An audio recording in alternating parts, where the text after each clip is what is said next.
What's going on, guys? It's Greg here, aka New York Prepper. In this video, I'm going to do another penetration test. This time we're going to do it with the 44 Magnum and the 500 Smith & Wesson Magnum, and we're going to be shooting at some heavy-duty 3/4 inch plywood.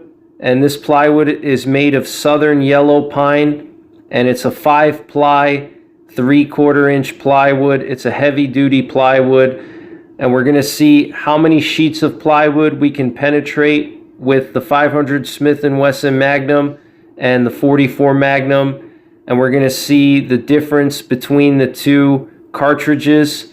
Now, the 44 Magnum was once the most powerful handgun in the world, and now the 500 Smith & Wesson Magnum is the most powerful handgun in the world.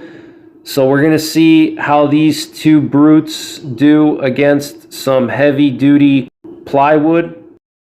And what I've done is I've cut the heavy-duty plywood into 1 foot by 1 foot squares and screwed them together by putting screws in each corner of the 1 foot by 1 foot squares. And I screwed together 30 sheets. And the guns we're going to be using to perform this test are my Smith & Wesson Model 629 Performance Center N-Frame 44 Magnum with the 2 5/8 inch barrel, and my Smith & Wesson Model 500 X-Frame with the 6.5 inch barrel, and that's chambered in 500 Smith & Wesson Magnum. And the ammunition we're going to be testing are some solids and expanding bullets. I want to see how many sheets of plywood we can penetrate with both solids and expanding bullets. And the ammunition we're going to be using is some common ammunition for the 500 Smith & Wesson Magnum and the 44 Magnum. And for the 500 Smith & Wesson Magnum, the solids that we're going to be using are some Buffalo Bore 440 grain hardcast bear loads traveling at 1,625 feet per second and generating around 2,600 foot-pounds of muzzle energy, which is roughly the same amount of energy as a 12-gauge shotgun slug. And the second type of ammunition we're going to be testing for the 500 Smith & Wesson Magnum are some soft points, and we're going to be using the Hornady XTP 500 grain soft points traveling at 1,425 feet per second. And for the 44 Magnum, we're going to be using Underwood Ammo 305 grain bear loads. These are hardcast bear loads that are traveling at 1,325 feet per second. And out of my snub-nosed revolver, they're likely getting around 1,125 feet per second of velocity. And for the expanding bullets for the 44 Magnum, we're going to be using some Hornady 240 grain XTP factory ammo that has a stated velocity of 1,350 feet per second. But out of my snub-nosed revolver, they're likely traveling around 1,150 feet per second. So stand by for the test and results. I've always wanted to know how many sheets of plywood different types of firearms cartridges could penetrate through. And this is one of the first tests that I've done with plywood, and we're going to do many more tests with plywood, so stay tuned to my channel for more plywood penetration tests with different types of firearms, including rifles and different types of handguns.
All right, guys, I'm back home from the range and I unscrewed all the sheets of plywood, and I want to go through each sheet one by one to show you guys exactly what happened and how many sheets of plywood these loads could penetrate through. And I was pretty surprised by the results. I thought that these bullets would go through more sheets of plywood than they did. But then I started thinking about it and I realized that, yeah, this is actually 3/4 inch plywood and it's not 1/2 inch plywood. And that extra 1/4 inch makes a huge difference in terms of how tough this plywood is. This has 5 layers of wood glued together, okay? This is 3/4 inch southern yellow pine plywood, and the grain is alternated in different directions. So this is some really tough plywood, and based on the results of this test, I can make the preliminary conclusion that this 3/4 inch southern yellow pine plywood has roughly the same level of bullet resistance as 2x framing lumber used in building, okay? And the reason I can say that is that I was able to penetrate through 9 sheets of plywood here with the Buffalo Bore 440 grain hardcast, and I was also able to penetrate through 9 2x10 Douglas firs in the 2x10 test that I did last year. Same thing, the 500 grain Hornady XTP out of the 500 Smith & Wesson was able to penetrate through 4 sheets of plywood, and in my 2x10 test I was able to penetrate through 4 2x10s with this same load. And then moving on to the 44 Magnum with the Underwood 305 grain hardcast bare load, I was able to penetrate through 4 and 5 sheets of plywood here. And in the 2x10 test that I did with this load last year, I was able to penetrate through 4 2x10s, okay? So you can think of one of these sheets of 3/4 inch southern yellow pine plywood is basically just as tough as a 2x10 Douglas fir framing joist when it comes to bullet resistance, okay? And I'm going to do further testing with this heavy duty plywood with my rifles, with my 300 Win Mag, my 416 Ruger, and my 308. And we'll see how this plywood stands up to rifles, especially Magnum rifles. So that'll be pretty interesting. And the results of that test will confirm my theory that this 3/4 inch plywood, 1 sheet of 3/4 inch southern yellow pine plywood, has the same level of bullet resistance as 1 2x10 Douglas fir framing joist, okay? So the deepest penetrating load, not surprisingly, was the 440 grain hardcast bare load from Buffalo Bore, and the stated velocity on the box is 1,625 feet per second. Out of my 6.5 inch barrel, this load is traveling around 1,575 feet per second, and I've chronographed this load before. I'll attach a link up above if you want to check that video out. But this load here, the 440 grain hardcast from Buffalo Bore, was able to penetrate through 9 sheets of plywood, heavy duty 3/4 inch southern yellow pine plywood, and it looked like it wanted to penetrate through 10. I took 3 shots with this load, and these 2 shots right here were the result of shooter error. And the reason why these shots are so close together is I didn't want that to happen that way. What happened was I took 1 shot here because I wanted to shoot in some fresh wood, and I had to plan my shots out so this way they weren't too close to each other, because plywood is very brittle and it can break apart. So I wanted to space out the shots so they wouldn't affect the results, okay? So I took my first shot here, and I wanted to take a second shot because I felt that it was a little bit too close to the edge. So I wanted to take a second shot somewhere in here. And because my shooting glasses were fogging up, I couldn't get a good sight picture, and I didn't feel like taking my glasses off and wiping the fog off because I was in a rush for time. So I squeezed the trigger hoping it would hit where I wanted to, which is in this area, but it ended up for some reason hitting right next to the other one. And these two penetrated through 8 sheets. And this one up here was the third shot that I took. This one penetrated the deepest. It penetrated through 9 sheets and almost 10 sheets. Okay, I would say about 9.5 sheets, and I'll show you guys that in a minute here.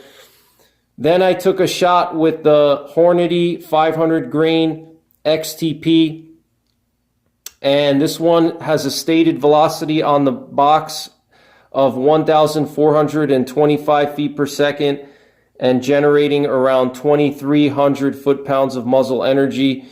And this was a perfect shot, you know, right in some fresh wood here. Then I took 2 shots of each load with the 44 Magnum. I took 2 shots with the Underwood 305 grain hardcast barrel load and 2 shots with the Hornady 240 grain XTP for the 44 Magnum.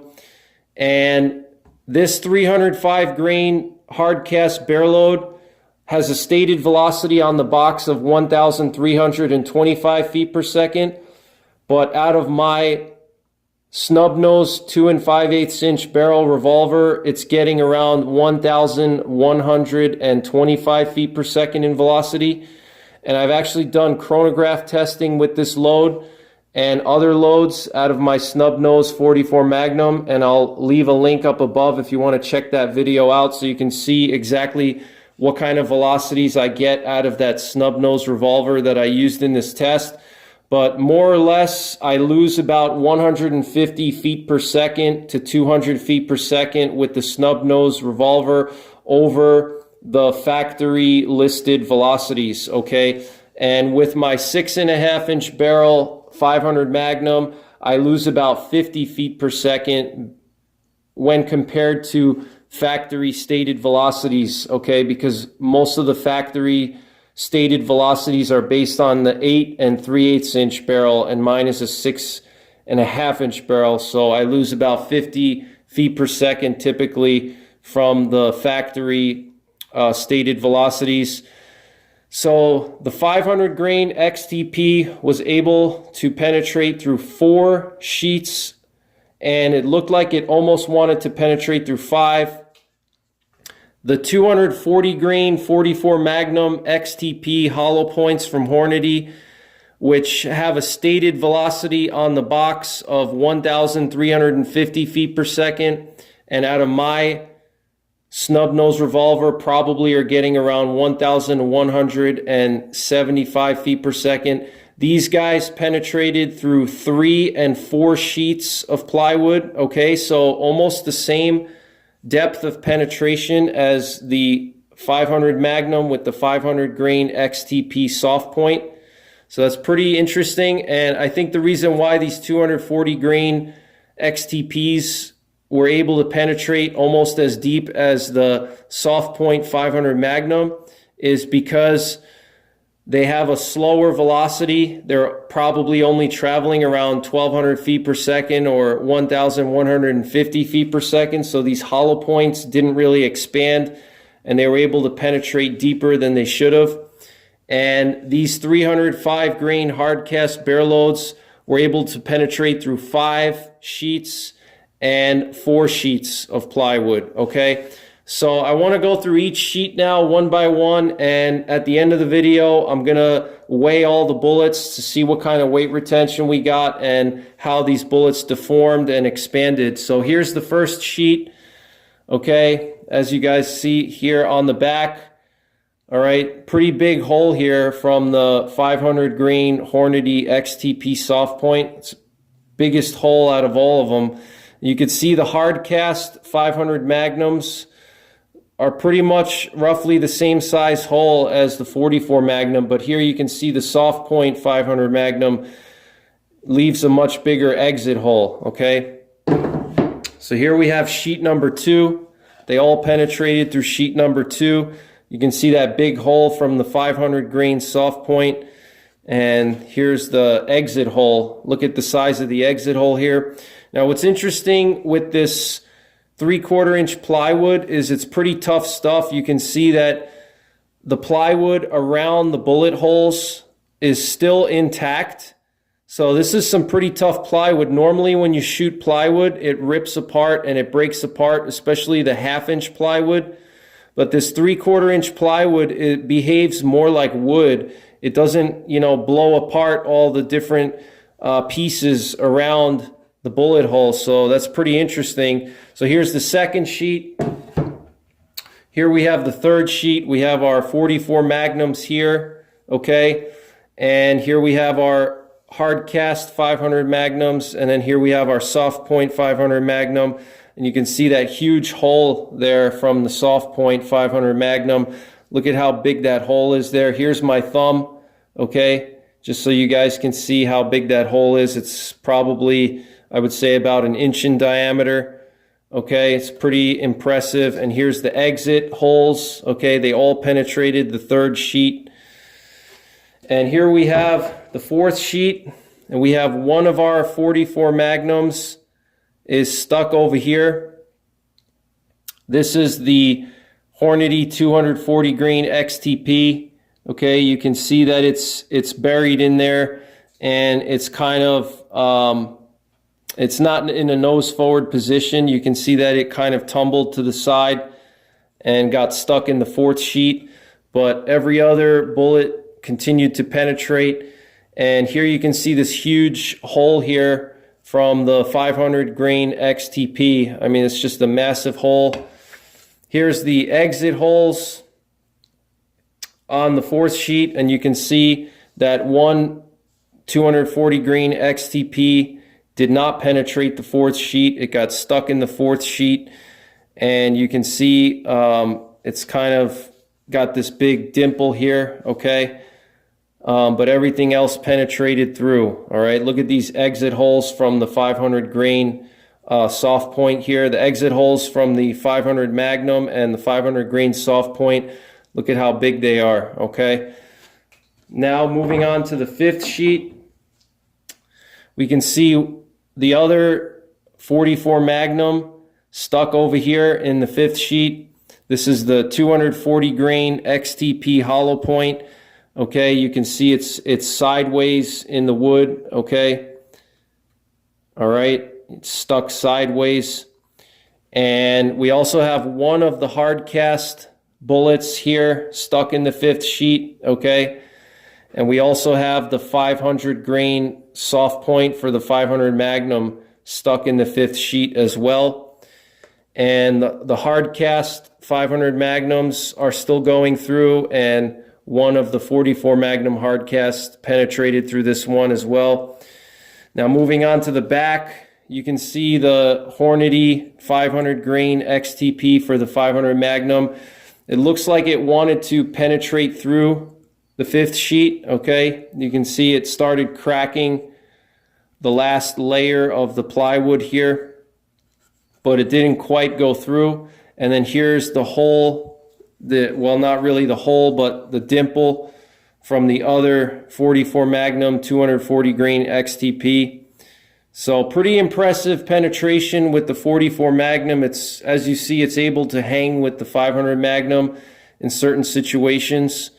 And here we have the gas check for one of the 305 grain underwood bare loads for the 44 Magnum. Okay, it's stuck in this sheet right here, the fifth sheet. All right, and so here's a close-up of the underwood 305 grain 44 Magnum bare load. Okay, you can see it's embedded in there pretty deeply. Moving on to the sixth sheet, okay, you can see this huge dent here from that 500 grain soft point. It's a massive dent. And then here's our other 44 Magnum 305 grain bare load. Okay, it's stuck in the sixth sheet, and it's in a nose forward position, which is really good. That's exactly what you want. You want these bullets to stay in a nose forward position, especially if we're talking about dangerous game or bear defense, okay? And look at this big dent here in the wood from the other 305 grain barrel load. And then we have the 3 500 Magnum hard casts still going through the 6th sheet. Here we have the 7th sheet. You can see this dent here from that 305 grain 44 Magnum hard cast, okay? Pretty good sized dent.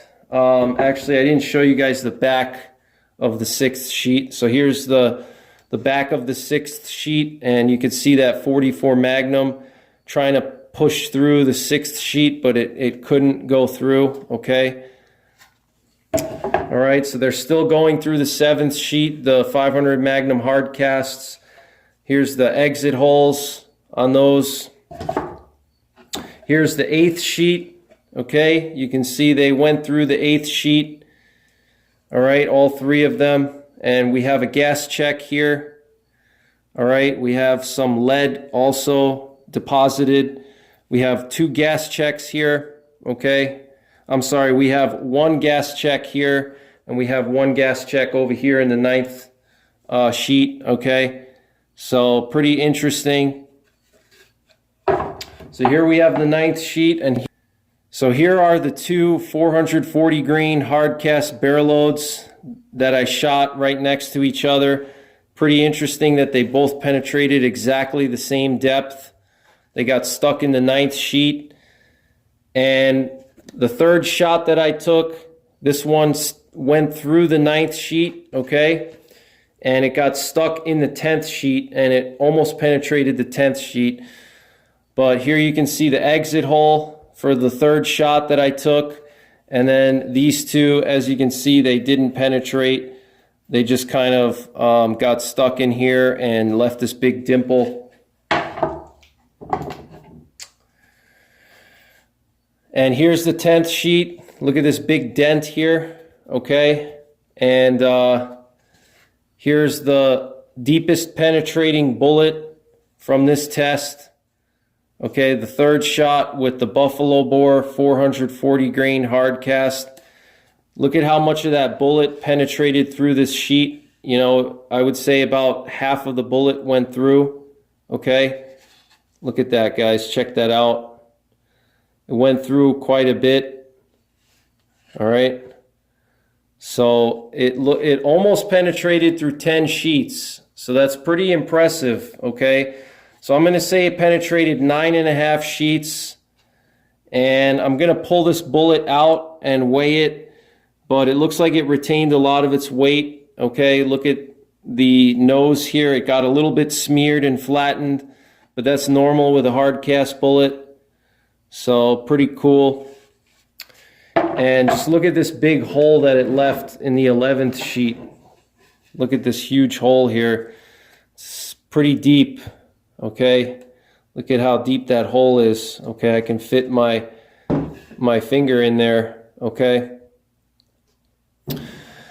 so stand by. I'm going to weigh all these bullets. We're going to see how much weight they retained, and I'm going to pull them out and show you what they look like after penetrating through all these sheets of plywood.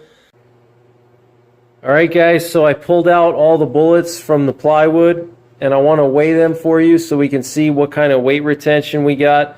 But before I do that, I just want to quickly show you exactly what these bullets look like up close.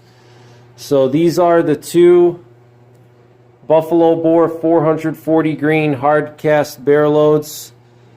And this one here on the right is the one that penetrated the deepest, and this one penetrated 9.5 sheets of plywood, like I mentioned. And you could see that it pretty much maintained a cylindrical shape, which is what you want to see for a bullet that's designed for penetration, especially for dangerous game or bear defense. You can see that the nose of the hard cast bullet flattened out just a little bit, and it kind of smeared itself a little bit, okay?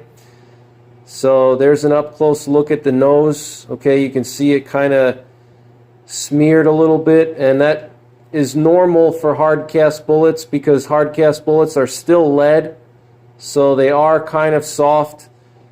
Even though they're a harder version of lead, they're still lead. It's a lead alloy.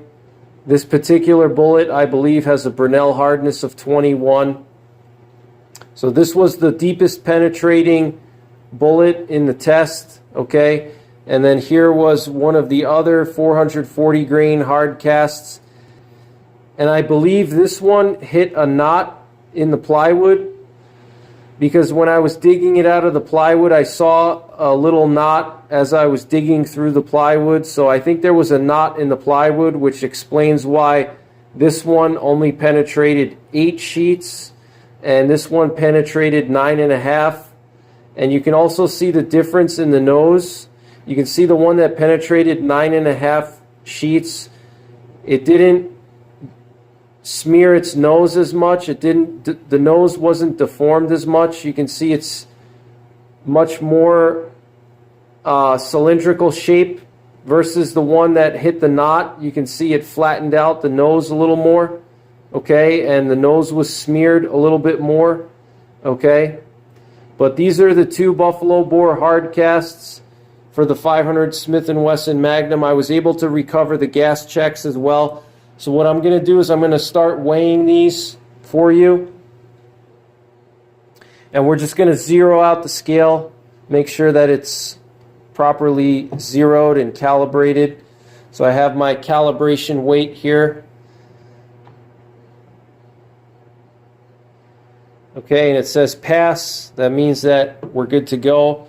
So first thing we're going to do is weigh the deepest penetrating bullet of the test, and that's the 440 grain hard cast.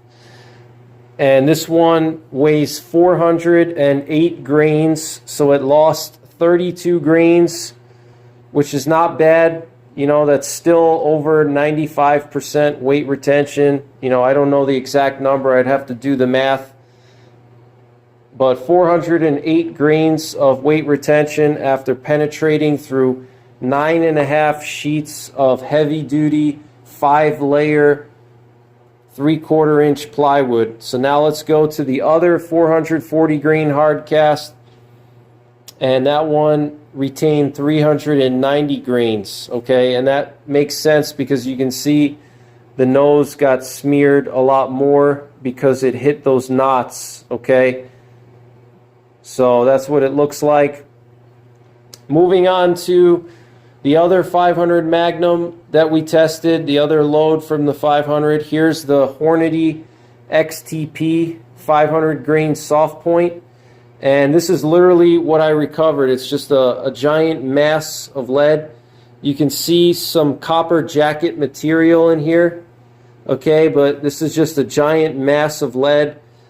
I mean, this is just absolutely huge. Okay, this is the front of the bullet, the nose, and here's the base somewhere in here. Okay, I can't really tell where the base exactly is, but I'm guessing that that little bit of copper shine there, that's probably part of the base. Okay, but look at this expansion on this 500 grain soft point. I mean, this is just a huge amount of expansion, okay? I mean, this is over an inch of expansion here.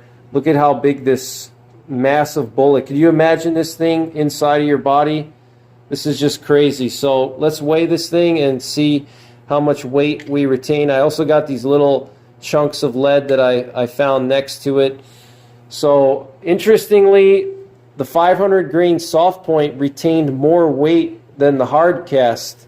Very interesting, 495 grains, and this is supposed to be a 500 grain bullet, and the only reason I think that this retained more weight than the hard casts is because, number one, regular lead is more ductile. Ductile meaning it's not brittle, it's the opposite of brittle, versus hard cast bullets can be brittle because they add tin and antimony to a hard cast lead bullet, and so they're a little bit more brittle. Even though they're harder, they're a little bit more brittle, so they tend to lose some lead as they pass through some type of a media versus a soft point lead bullet like this.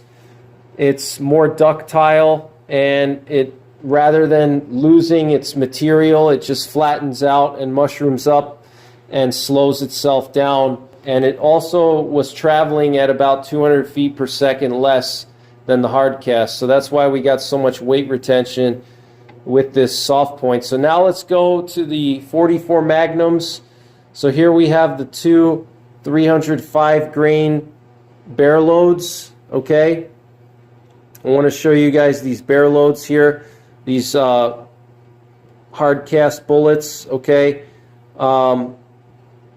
Check these out, guys, okay? These are a little bit scratched up from when I was pulling it out of the wood. You can see some of the scratch marks here, but pretty much maintained a cylindrical shape, and the nose got a little bit flattened out, but not too bad, okay? Just a little bit flattened out.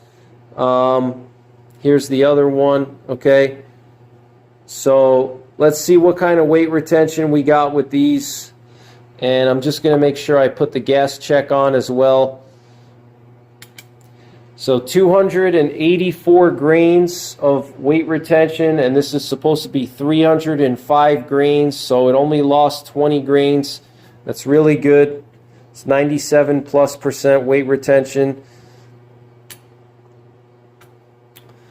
And 285 grains for the other one. So both of the 305 grain hard casts retain 285 grains of mass. That's really good. I was going to try to get the third one out, but it was buried too deeply and I didn't have enough time to dig it out. So I only dug out two of them. And finally, we got the 240 grain XTP hollow points. And these are pretty interesting looking, okay? You could see the expansion of the hollow point was not uniform, which is pretty interesting. You can see only one side kind of it expanded like halfway, and the petals kind of folded over. It's pretty interesting. And this one penetrated pretty deep, and the reason why, like I said, is because out of my snub-nosed revolver, these hollow points are traveling at a lower speed. So as a result, they don't expand as much, and they're able to penetrate a little bit deeper. But this is what they look like up close, okay? You can see that they deformed to one side. They didn't have even expansion, okay? You can see how they expanded on one side, but the other side remained intact, all right? So let's weigh these bad boys and see what kind of weight retention we got. 240 grains, so that's 100% weight retention. It's pretty interesting. And let's see the other one, 240 grains also. Okay, now it's a little bit more than, it's 241 grains, but that's just because you see there's a little bit of wood here that got embedded onto the nose of the bullet, and that's adding a little extra weight. But for the most part, you can see that these two bullets had 100% weight retention, okay, which is pretty impressive. So that's pretty much it for this video, guys. I hope you enjoyed it. I have a lot more ballistics tests and penetration tests coming up. I'm going to repeat this test with some rifles. I'm going to start with the 300 Win Mag, then I'm going to do 416 Ruger Elephant Gun, and then 308 and then 4570. And I may also switch up the plywood and try 1/2 inch plywood instead of 3/4 inch plywood to see what happens with that. I have some other ballistics tests coming, so stay tuned to my channel for more ballistics tests, penetration tests, firearms tests. So thanks for watching. Take care. God bless. And don't forget the 3 Ps. Prepare, practice, and persevere.